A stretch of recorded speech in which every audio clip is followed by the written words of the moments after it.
Hey, I'm Rachel, And I'm Amanda, and this is Beyond a Ballot. powered by DoorDash.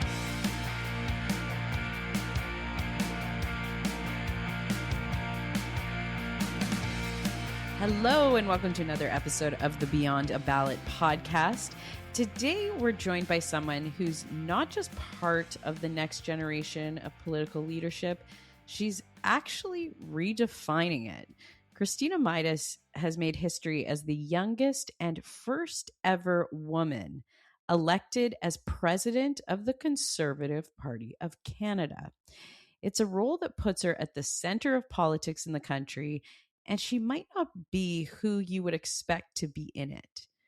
But what makes her story stand out isn't just the title that she holds, it's actually how she got there. Before stepping onto the national stage, Christina served as an MPP in Ontario and navigated the realities of public office while also navigating something far more personal: motherhood. She had 3 babies while in office, something that you don't hear about often in politics, and something that speaks volumes about resilience and priorities and what leadership can actually look like behind the scenes. This is a conversation about possibility and what it means to lead when life doesn't pause. Here's our conversation with Christina.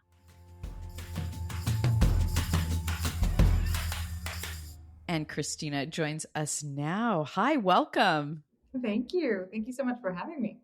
It's really a pleasure to have you. I was there at the CPC convention when it was announced that you would be taking over the helm of the party as the party president. And for me, it was such a special moment because I think of you as my contemporary. You're a mom. You're obviously a bit younger than we've seen in the president's seat in a lot of political parties over the years. And I thought this was such a cool moment for women in the country to see you at this leadership level. So why don't we start with at the beginning with your story? Like, how did you get involved in politics? Sure. I mean, that goes way back, and I don't want to age myself, but to high school. When I graduated, I was voted most likely to be mayor of Toronto, actually. Really? So I was already interested. I was a girl from Scarborough. And so I felt that Scarborough always got the short end of the stick in terms of funding and reputation. And so I knew that in some way I wanted to be involved politically to give back to my community. And so I went to university. I actually did teachers college, which is obviously not politics, and lived in China for 2 years, teaching at an Ontario International High School. They have about 5 in the country. And then actually I had Ed Fast, who was Minister of International Relations and Trade, come visit the school at that time. Oh, cool. So that was great, and came back to do my master's in leadership and policy and education at U of T. I became the president of the Graduate Students Association there, and then the president of the Alumni Network, and they're the largest education alumni network in the world. And started to get involved in politics immediately when I got back. So I started volunteering on the 2015 campaign, John Carmichael's team in Don Valley, and unfortunately that didn't go the way that we thought it would, but the bug had truly hit at that point. And so I stayed involved, ran for a nomination provincially, and my nomination was one of the ones that were so fun and ended up in the media with the lights were turned off and the police were called. It was no. Oh yeah. Yes, what? Why? It was it was a contentious one. Scarborough can be a time. So wow. My having been from there, I had signed I think over 2,000 members. The other person had signed over 1,000. It was fun. And Vic Fideli came in. I was not successful in that nomination. We counted the ballots 2 or 3 weeks later. It was, again, interesting. We won't get into all of it. But when Patrick Brown was no longer leader and Vic Fideli came in as interim, he overturned 3 nominations. And interesting. Mine was one of them. And so then I served as director of operations on Doug Ford's leadership campaign. We won. And then he appointed, I believe, 11 candidates, and I was one of them. So then I was appointed to that riding that I had run in, and I won in 2018. So I became an MPP in 2018 and did a term. I was, I can get into the kids bit a little bit. We'll get into it more afterwards, but I was the first MPP in Ontario that had a baby while serving. Wow. I did not know that. Yes. Lisa McLeod had a baby when she was elected, but she had been born prior. So I was the first to have the baby while serving. I had 3 in that term, actually. And post that one term, I started lobbying. And a year after having left office, I ran for council for the Conservative Party of Canada. I was successful and became vice president in my previous term.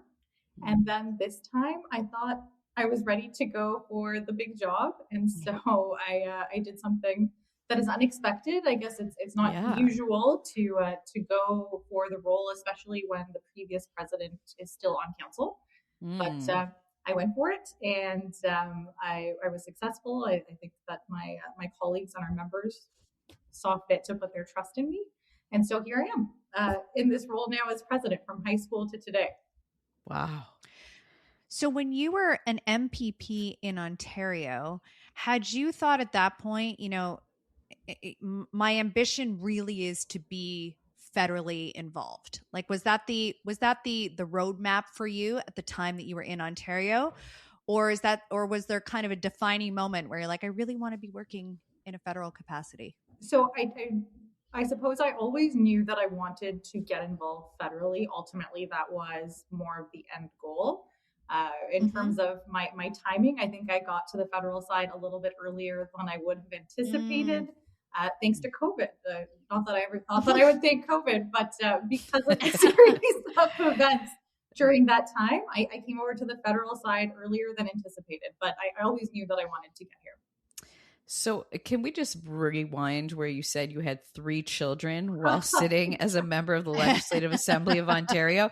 So you get elected in 2018. What was that? And the first person to give birth while in office, what was that experience like? I mean, we've talked to other women across the country, like I'm thinking of Bowen Ma in British Columbia, who's had a baby while being a minister.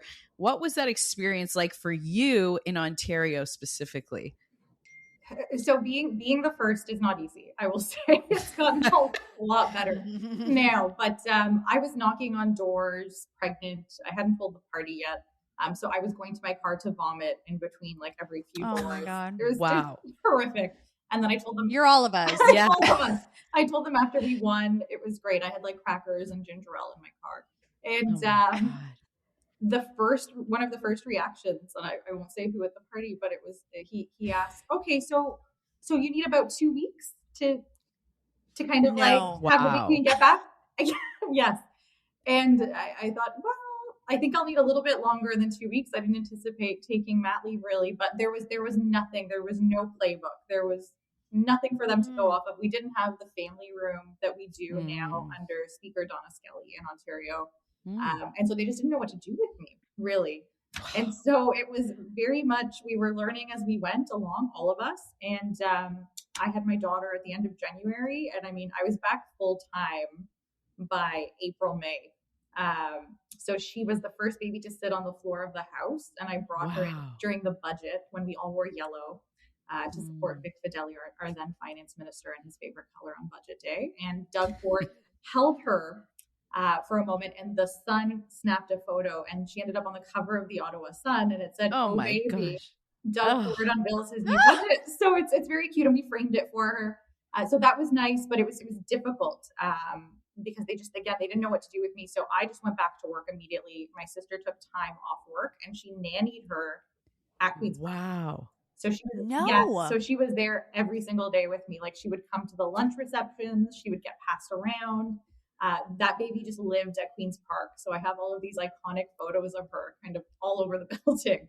Wow. That's amazing. And I'm trying to it feels like you're talking about 1980 or something. This is not that long ago.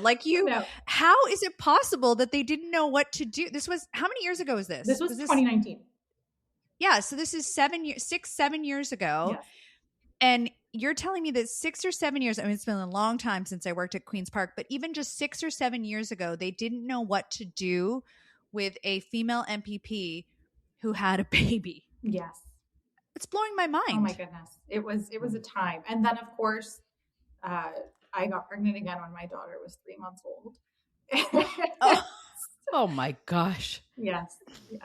Life lessons here. And was there a difference like through your consecutive pregnancies that you saw in the legislature? Like, did they start to have more options for you in the years that you were bringing babies there? I think that I just missed when they started to make changes because my second was born February 2020, and then COVID lockdown started in March. And Right. so then I didn't have him or his sister at QP. And so nothing really changed at that point. I think started to change more when Andrea Kanjan had her baby. One of the NDP members had a baby. Now Natalia Kusendova has had a baby. So now that so many of our female MPPs have had babies, that's where, they've had to deal with it because it's been a bit of a baby boom at Queen's Park. Wow, that's pretty cool. Talk to me about the end of your time at Queen's Park. Like, you decided not to run in the following election. Yes. Why did you make that decision? I mean, I put out a letter and said that I was taking more time to be with my family, which was certainly true. I was heavily pregnant. This was January 2022, so I was heavily pregnant with my third, and he was born in February, I think 3 weeks later. And COVID had been an interesting time across the world and country, but certainly in Ontario, and for those of us that were elected. And so I felt that it just wasn't where I wanted to be at that point in time anymore. And Pierre Poilievre was running for the leadership federally. I had come out to a rally in Scarborough. He had asked me if I would come out and introduce him. So I did. I strapped on the baby afterwards, right after I decided to go in, I believe, March. So again, he was not 2 months old. And there are photos of me with the baby strapped on me, speaking for 10 minutes in front of 500 people. And I knew that I wanted to move on at that time, which was unanticipated. Pre-COVID, I thought that I would have wanted to do maybe 2 or 3 terms provincially before moving on. Oh, wow. But certainly circumstances outside of my control in terms of world events made me feel that it was time to move on. And I'm very happy that I did. So when you look back on it now, given that it was more short-lived than you expected it to be, you don't feel like you've missed out. Like you feel like, or that you didn't put in the time that you thought you would. You feel like you kind of made the right choice at the right time for you. I really do. And I think that maybe I was conflicted maybe in the first 6 months post leaving because all of your former colleagues are reelected. Of course, Doug Ford won another landslide majority.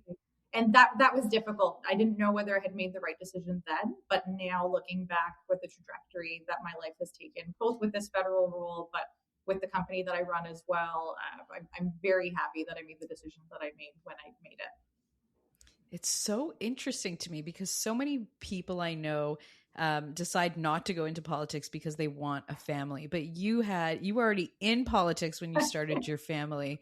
So, when you left, you've been working in the private sector ever since. And how did you find yourself back in politics with 3 young kids and saying, you know what, I'm going to volunteer to work on the federal party executive? How did that work? How does that work? Like, how do you get elected to the party executive?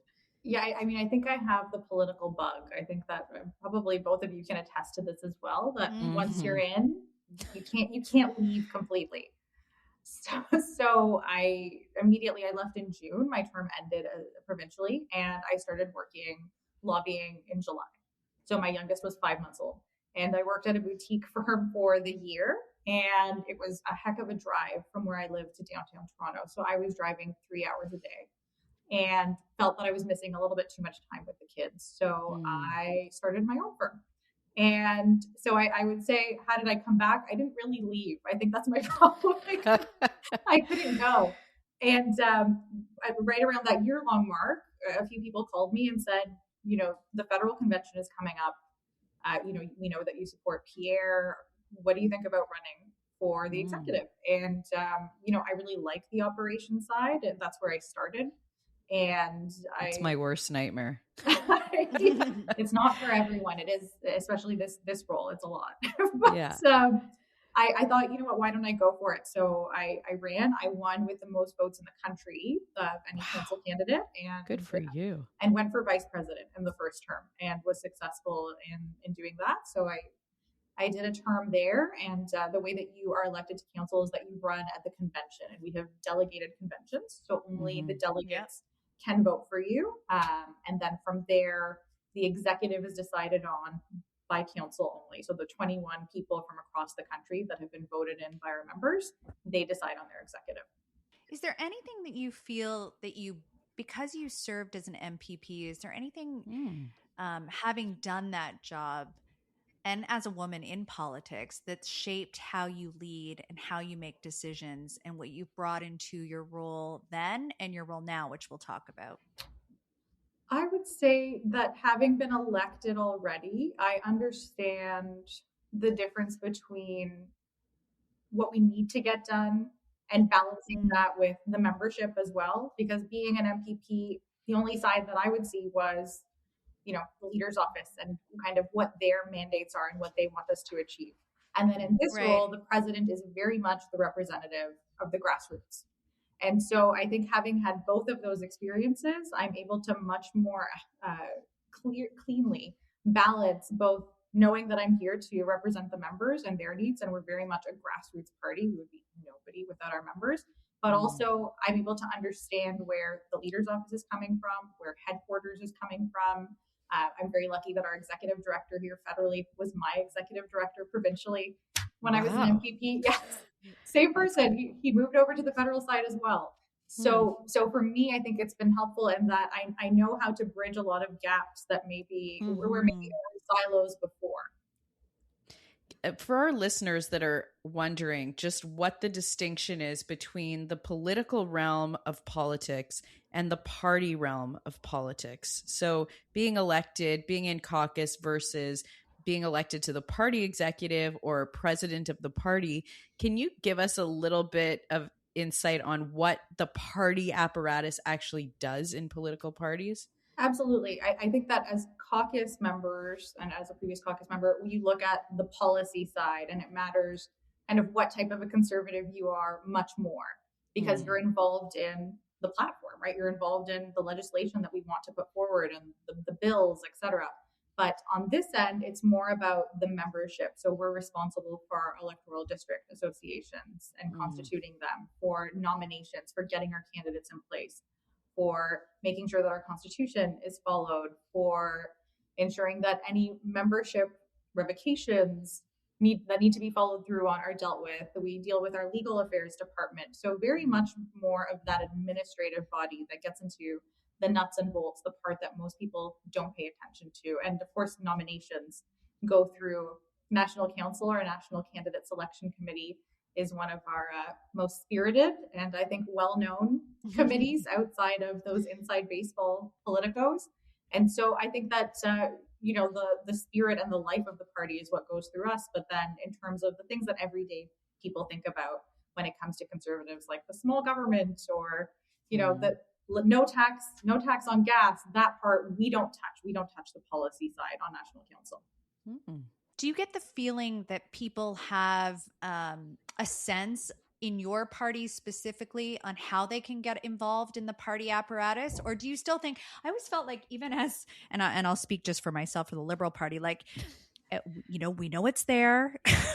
We know they're doing a lot of things, get a lot of newsletters and emails, but it's like, there's a lot of people who ask us on the pod and they'll ask us through Instagram and they'll say, how do I get involved? And I wonder if you could share from a party perspective, if somebody doesn't want to run, but they want to do more than just be a member of the party. What is your view on how they could get more involved at the party level? So that's a great question. And actually one of our roles as council is also to encourage more youth participation in the party. So what we've been doing is we have a national youth coordinator that council kind of is in cahoots with as well. And also we have the National Policy Committee and National Constitution Committee. And so those committee members are chosen from the general membership. And an email does go out to our entire membership explaining how you can apply. And then there's a voting process amongst our members. So it is very grassroots. In terms of people not knowing, I would say our newer members are uncertain. Mm-hmm. And I do get a lot of them reaching out to me. I'm going to give credit to conservative members. I really find that they're so passionate. They're like they're intense, but in a good way. They're so passionate that they know a lot. Like they will comb through the Constitution. They will comb through governing documents. And sometimes people. Right? I'm telling you, Rachel, and they'll know the section. And sometimes I'm like, give me a moment. And I have to like look it up myself. Because I don't have it all memorized, but I would say we have a lot of members. I don't know if that's a Conservative Party thing or any party where the members are actually go out and become members versus just voting and go to the conventions. Right. That they're more keyed in and they're go-getters in that. But I really find a lot of our members know exactly how to get involved and know exactly how the process works. And I saw that when I was running for council. I mean, our members knew that I depended on them to get elected. So they were not shy about telling me, this is what we want from you. And now a word from our title sponsor, DoorDash. We're proud to share that Beyond a Ballot continues to be powered by DoorDash. Just like we go beyond a ballot, DoorDash goes beyond delivery. This week, we're sharing Zoya's story from the Forest Hill farmhouse in Toronto.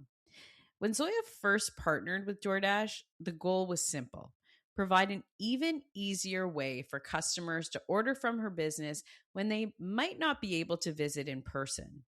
But over time, the partnership evolved into something more. As Forest Hill Farmhouse has grown, DoorDash has helped Zoya reach new customers across Toronto through delivery, expanding into new neighborhoods and building a broader audience than foot traffic alone. DoorDash has provided their team with digestible, real-time insights to better understand their customers, how they're ordering, and how to further engage with them. Zoya's story shows how DoorDash can support businesses not just in reaching new customers, but in helping them build momentum as they grow. Okay, tell us the story of deciding to run for president of the Conservative Party of Canada, because it's so interesting the way that you did it, but also what your decision-making process was in terms of, we talk a lot about if you can see it, you can be it. And really, the Conservative Party of Canada has never had an elected woman be the president of the party. And like I said, typically the presidents are older men. At what point did you come to the conclusion that you could actually do this thing? Oh, and a great quote on, if you can see it, you can be it. I think that was in Misrepresentation documentary. But I knew that I wanted to run for president the day that I came in on my last term. But it was clear that someone already kind of had it on lock. And so I was like, okay, I'm not going to waste my time. I'm going to run for VP and do this and see how it goes. And about halfway through the term, I think I knew more concretely that I wanted to do it. And I just put the work in. I traveled the country as much as I could in my VP role and engaged with both our general membership and our councillors and listened to what they wanted. And I think that our previous president, did a great job in his own right. But I thought that I had a different vision. I was very clear on my vision. And so I took that to my fellow councillors, the ones that I knew that were running for re-election, and then to the new ones that were coming in. And I think it resonated with them. So I came in as both the first female and I believe the youngest president in our party's history. And that was not without some people thinking that, maybe you should wait. I mean, because there's a 3-term limit on council. And so some people said, why don't you wait another term? Maybe it's not your time yet. And I thought about that, but I feel that, our country is at a crossroads right now. And, I'm very passionate about the vision that I have for the party and for the country. And I knew that it was different. And I thought, I'm going to offer that vision. And I was okay with losing as well. I'm not someone that's afraid of failure. So I thought if my colleagues don't agree with me and this is not what they want, then that's fine. I'm just going to go for it anyways.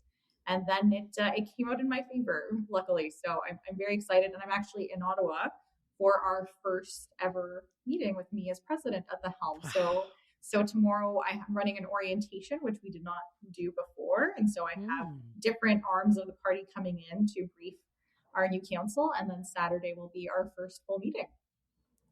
So tell us a little bit about that vision. What were the things that you brought that you said maybe it will be appetizing to some people, maybe it won't. So what was the secret sauce?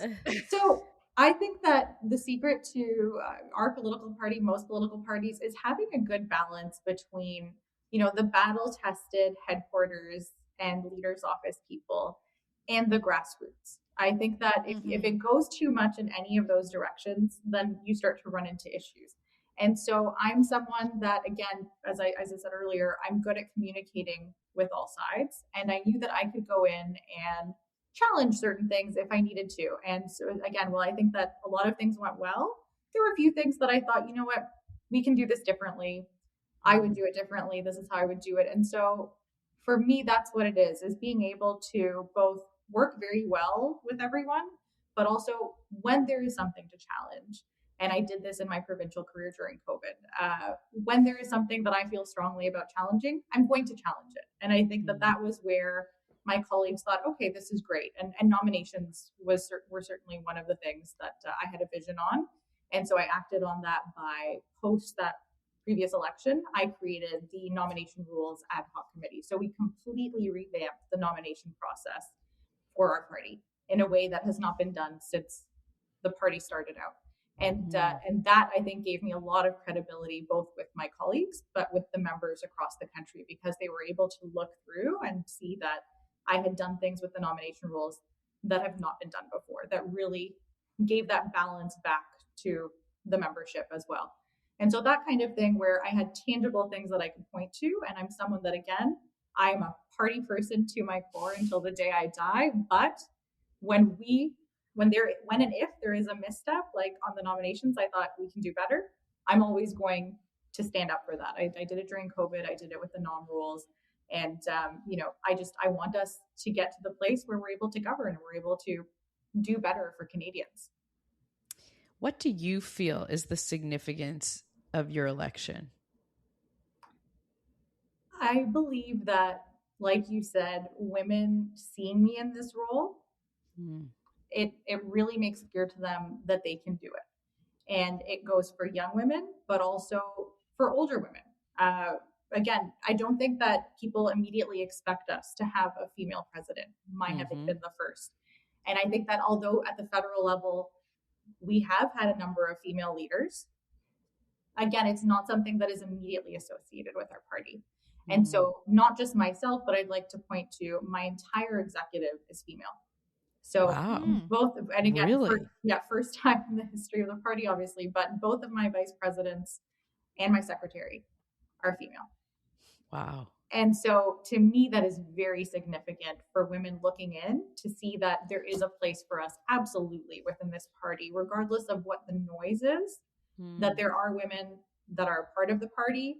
There was no quota or mandate that, helped us get here. Like, we got here on our own merit, and we're going to do good work. I mean, we're going into our first meeting. And so I think the significance will become even more apparent as I have time and as the executive has time to prove ourselves and show our worth.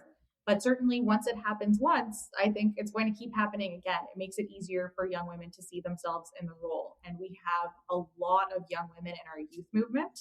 A number of our campus club presidents are actually female, and they've already reached out. They had a Women's Day event where they invited me to go speak, and things like that, where the girls call me and they ask for advice. I mean, I didn't have that certainly coming up. I didn't either. So that mentorship, I mean, I'm very open to that as a former teacher as well. The teacher doesn't leave you. And that's what I love about it. I hope that it's significant both optically, but in practice, I hope that we'll make tangible changes in the culture, will improve things. As again, we're always honing the party. Each party is always trying to do better, and that our younger females will not be afraid to not just look to us, but reach out to us so that we can help them as well on whatever journey they would like to be on within the political sphere. For sure. The party did not get the result you wanted in the last election. What do you need to do you think, as a party to broaden your appeal across regions and across demographics? We're talking about women, and we know women have been a little bit of a pain point. So how, in your leadership role and the executive leadership, which is all women, how can you influence and become more appealing to women in Canada? I think by ensuring that we're very present. So again, being here is one thing, but no one knowing that you're here means that it wouldn't achieve anything, right? So I personally, and I'm encouraging my exec as well, am trying to engage with women in all groups, frankly, across the country. And so I've been in here for less than 3 months in this role, and I've already gone out to the Yukon. I met with EDA out there. I was in Winnipeg last week, meeting with all of the presidents and members there.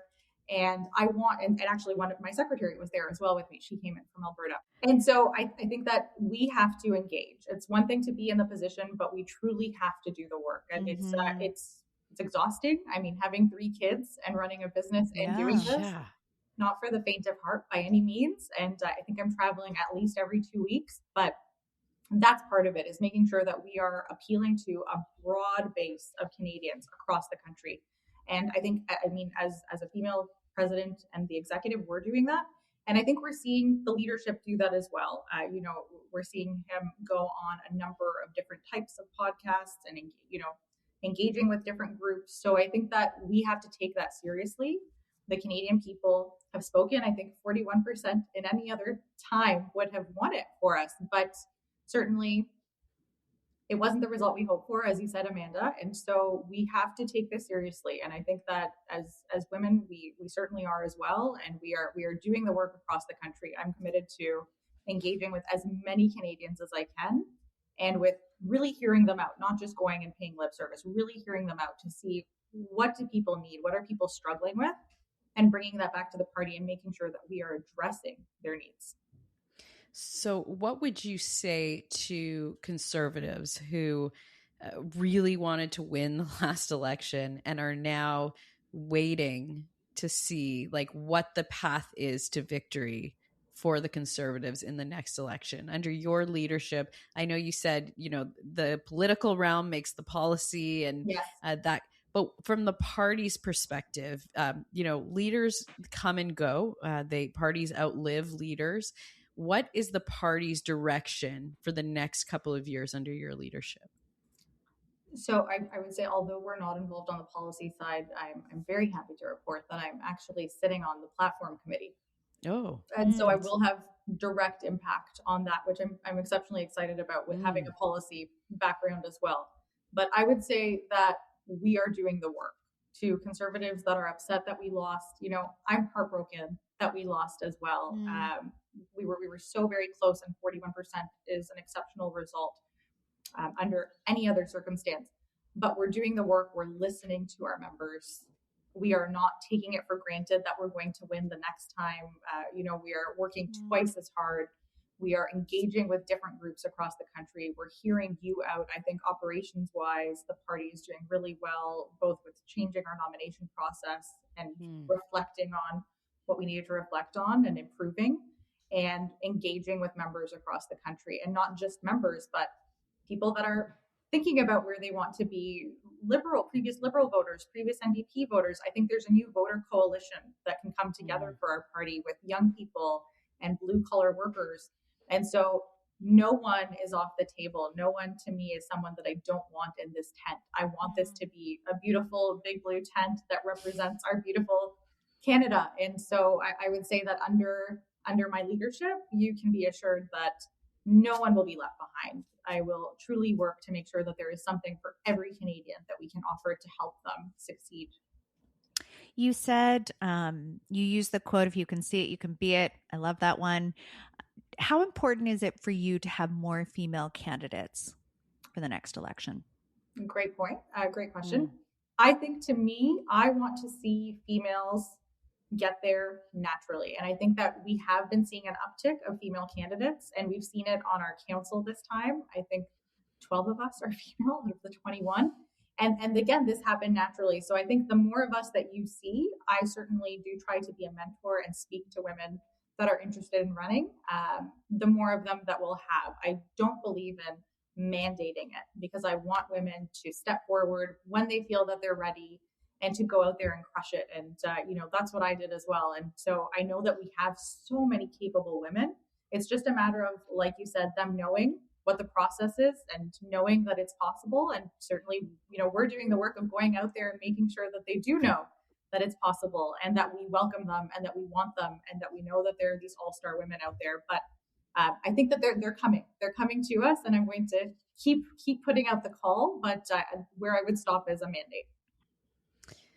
Okay. Final question.